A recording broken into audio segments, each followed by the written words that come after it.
నేను స్కూల్కి వెళ్ళలేదు, కాలేజీకి వెళ్ళలేదు, యూనివర్సిటీస్కి వెళ్ళలేదు. కానీ ఈ సమాజమే నాకు పెద్ద కాలేజీ, నాకు పెద్ద ఈ సమాజంలో నేను నాకని కొంతమంది గురువుల్ని ఎంచుకున్నాను. వాళ్ళెవరంటే మా తమిళనాడులోని పెరియార్ అనే ఒక రిఫార్మిస్ట్, అన్నా అనే రిఫార్మిస్ట్. ఆ తర్వాత చాలామంది మాటలు నాకు అంబేద్కర్, చాలామంది మాటలు నాకు చాలా నచ్చాయి. అంటే నన్ను ఆలోచింపజేశాయి, నన్ను ప్రశ్నలో అడగింపజేసాయి, నన్ను ప్రశ్నింపజేసింది.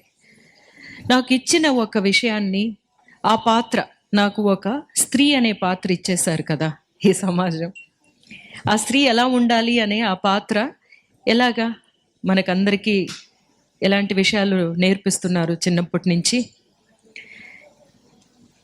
పెరుగుతున్నప్పుడు ఏమంటారు, ఇలా కూర్చోవాలి, ఇవన్నీ వంటలు నేర్చుకోవాలి, ఈ పనులన్నీ నేర్చుకోవాలి.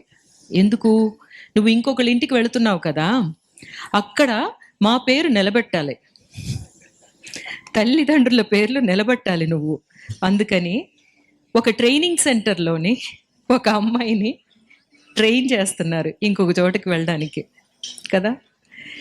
ఇప్పుడు వీటన్నిటినీ నేను ప్రశ్నించాలి అనే ఒక మాట వచ్చింది. నేనే ఎందుకు ఈ పనులన్నీ చెయ్యాలి అని ఒక డౌట్ వచ్చింది. అబ్బాయిలు కూడా చెయ్యాలి కదా. కాదు అన్నారు. కొంతమంది ఏమన్నారంటే, నువ్వు ఈ మాట అడిగావు కదా, రా మా వైపు రా, నువ్వు మా కోసం మాట్లాడు అన్నారు.